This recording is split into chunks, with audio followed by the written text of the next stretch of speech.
Welcome back to the Wealthy Good Life podcast.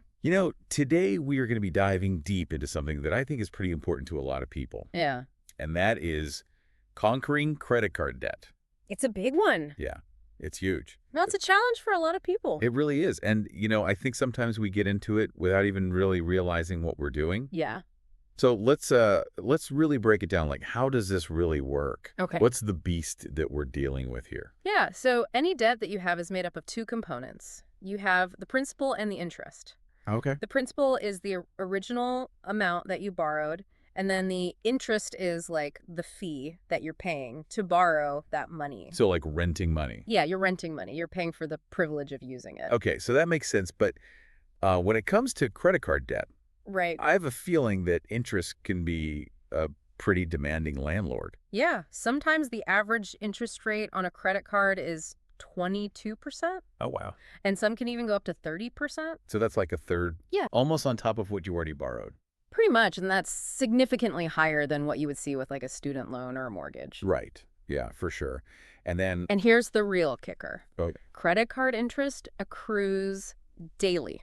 daily. So unlike some other loans where it's calculated monthly or annually, credit cards, they're charging you interest every single day. Really? Even if you only have it for like a week? Yep.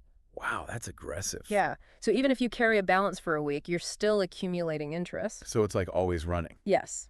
And Holy then, loves. and to make it even more complex, we have compounding interest. Okay. So this means that the interest you're charged today actually starts earning its own interest tomorrow. Interest on interest. Interest on interest. So it's like a snowball effect. Okay, so that's why it can feel like it's spiraling. Exactly. Because it's literally getting bigger Every single day. as it goes. Yes. And the credit card companies are well aware of this. Oh, yeah. That's why it's so important to understand these mechanics so that you can have a solid plan to tackle your debt.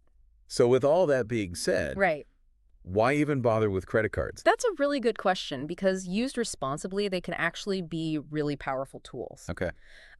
So for starters, they're the gold standard for building your credit score. Yeah, that's right.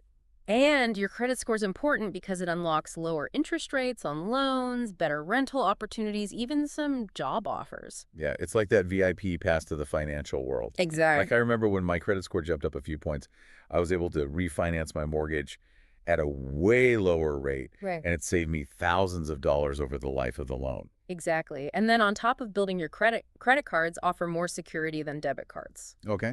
So they have better fraud protection, which means you're less vulnerable if your card's lost or stolen. Oh, okay, that's a good point. With a debit card, that money is gone from your account instantly. Right. But with a credit card, you have time to report the fraud and dispute the charges.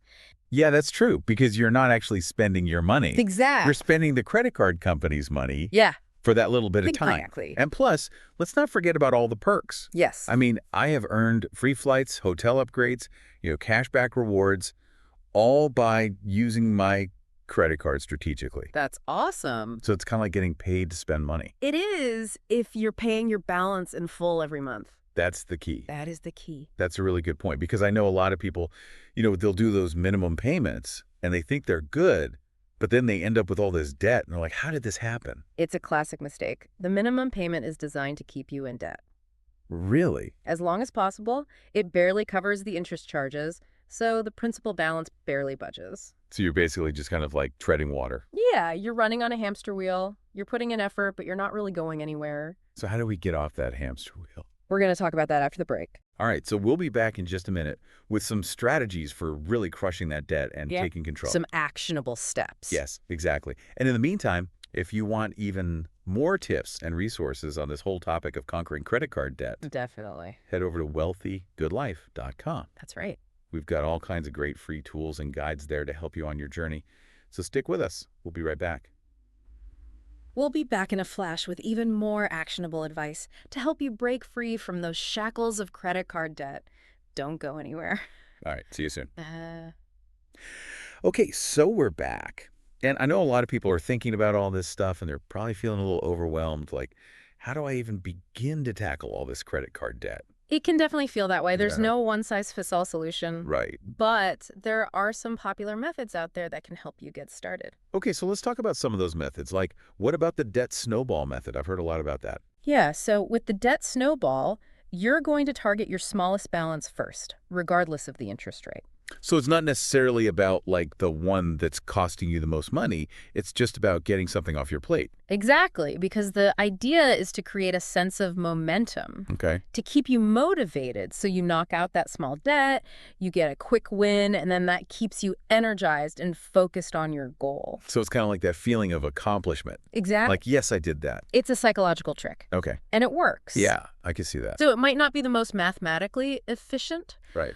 but it's effective for people who struggle with staying motivated. Because you got to stay motivated or you're just going to. Give up. Yeah, exactly. So what about the debt avalanche method? Have you heard of that one? I have heard of that one, and I think that one is more focused on saving money over the long run. You got it. Right. So with the debt avalanche, you're going to target the debt with the highest interest rate. Okay. First, regardless of the balance. Yeah. So this minimizes the total interest that you're going to pay over time. So even if it takes a little bit longer, Right. you're actually going to save more in the end. Exactly. Okay, so with these two methods, Right. how do you recommend people choose, like which one's right for them? Really, it just depends on your personality and your financial situation. Okay. If you thrive on those quick wins, like we talked about with the debt snowball, Right. if you need that extra boost of motivation, Yeah. the debt snowball is probably a good fit. Okay. If you're more disciplined and you're focused on maximizing your savings long term, Right. debt avalanche might be the way to go. Okay, so those are two great options to get started. Yeah. But what about if somebody is really feeling like they're drowning in debt? Like, is there anything else that they can do? Yeah, definitely. You can actually negotiate with your creditors. You really? Yes, they're often willing to work with you, especially if you have a good payment history. So you're saying I could just call them up and be like, hey, can you lower my interest rate? Yeah, explain your situation. Emphasize your commitment to repaying the debt. Right. And see if they're willing to lower your interest rate, maybe waive some fees. You might be surprised. Okay, so it's worth a shot. It's definitely worth a shot. Okay, what about balance transfer cards? I've seen a lot of ads for those. Yeah, those can be really helpful for saving money on interest, Good. especially if you have a large balance that you can transfer. Okay. So these cards typically offer a 0% APR introductory period. Okay, so for a certain amount of time, you're not paying any interest. Exactly. So Okay. that gives you a chance to make some progress on your debt without accruing any additional interest. That sounds great. Yeah, it is. That's their catch. There are usually balance transfer fees, Okay. but even with those fees, it can still save you a significant amount on interest. So it's worth looking into. Definitely worth checking out. Okay, what about debt consolidation loans? Are those ever a good idea? Yeah, they can be helpful because you can take out a new loan to pay off all your credit card debt, so then you're only left with one monthly payment. Okay, so it's all in one place. Exactly. It's more organized. Exactly. And if you can get a consolidation loan with a lower interest rate Right. than your credit cards, Okay, you're saving money on interest and potentially shortening your repayment timeline. so there's a lot of options. Yes, but as with any financial product shop around, compare terms, read the fine print. Do your research. Exactly. Okay, so we've talked about a lot of different strategies, Right. but what is the most important thing for people to remember when they're trying to pay off debt? Consistency. Consistency. The key is to make consistent extra payments towards your debt every single month. Okay, so even if it's just a little bit. Even if it's $5, $10, whatever you can afford. Okay, Because those extra payments add up over time. so like slow and steady wins the race. Exactly. But it's easy to get discouraged if you don't see those results right away. It definitely is. That's why it's important to celebrate your small wins along the way. That's a good point. Track your progress, acknowledge your efforts, Yeah. and remind yourself that you're taking control of your finances. Yes. And if you need help staying motivated, Yes. check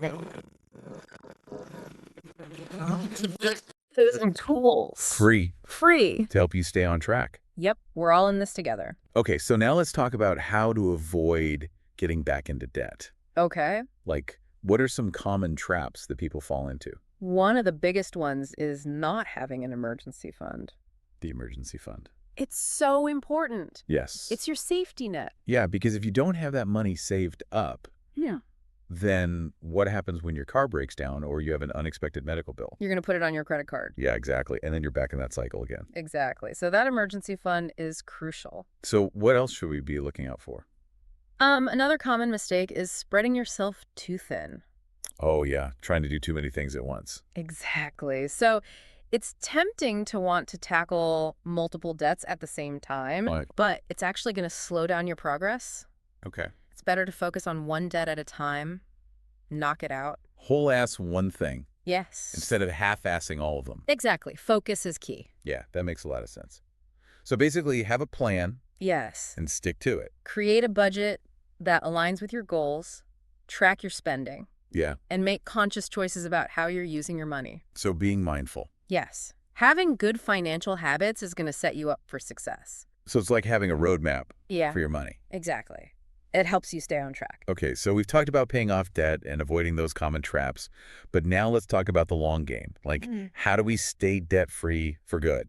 Yeah, that's the goal, right? That's the ultimate goal. That requires a shift in mindset Okay. and a commitment to building some sustainable financial habits. Okay, so what does that look like? So the first thing is awareness. Okay. You need to know where your money's going. Okay. Track your spending. Yes.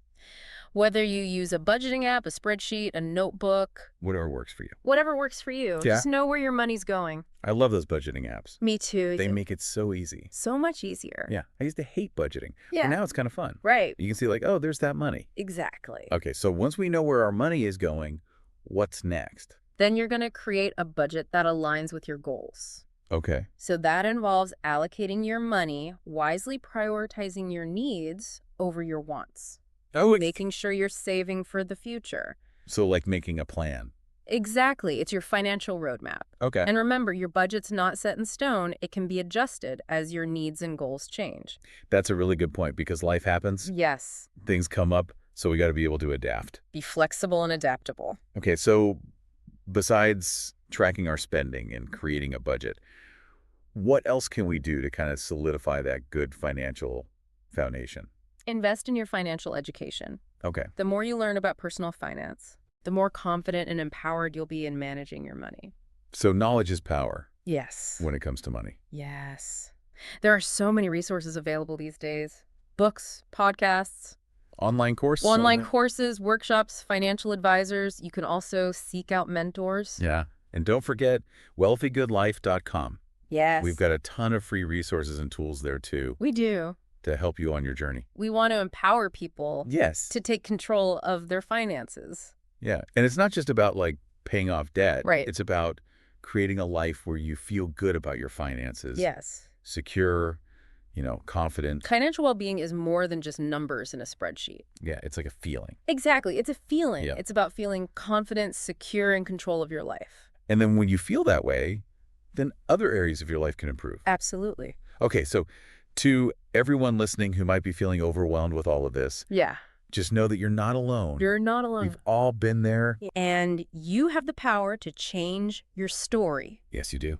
Focus on those positive habits, celebrate your small wins, remind yourself that you are capable of achieving anything you set your mind to. And remember, there are people out there to support you, Yes. whether it's friends, family, a financial advisor, our community at wealthygoodlife.com. We're all in this together. Exactly. We believe in you, and we're excited to see you transform your relationship with money Yeah, we are. and create a life of abundance and joy. Yes. So thank you for joining us for this deep dive into credit card debt. Yes, thank you. And it's really about shifting that perspective, Yeah. Instead of feeling trapped by debt, it's like, okay, I'm taking control of this. Right. I'm making positive steps to overcome it. It's not about dwelling on the mistakes of the past. It's about focusing on the actions you're taking now to create a brighter financial future. Yeah. And, I think when you start feeling good about the progress that you're making, Absolutely. it starts to impact other areas of your life too. I'm Like, it's not just about the numbers. No, it's a feeling. It's a feeling. It's like an energy. Exactly. Yeah. Financial well-being is about feeling confident, secure, and in control of your life. And that can impact everything. Everything. Your relationships, your work, your health, Your mindset. everything. Yeah. So for anyone out there who's feeling overwhelmed by this whole thing, just remember, you're not alone. You're not alone. We've all been there. We've all been there, and you can change your story. Absolutely. It starts with one step at a time, just like we talked about. Small steps. Yeah. Every single day. Build those good habits. Celebrate those wins. Celebrate the wins. Yeah. And remember, you are capable of achieving financial freedom. And if you need support, Yes. reach out. Don't be afraid to ask for help. Yeah, friends, family financial advisor, Therapist. therapist. Yeah, anyone that you trust. Our community at wealthygoodlife.com. There are people out there rooting for you. Absolutely. We believe in you. We do. We believe in you. We're excited to see you transform your relationship with money Yes, we are. and create a life of abundance and joy. All right, well, that is it for this episode of the Wealthy Good Life podcast. Thank you so much for joining us for this deep dive into credit card debt. It was fun. It was fun, and remember, you've got this. We'll catch you next time, and thanks for listening to the Wealthy Good Life podcast.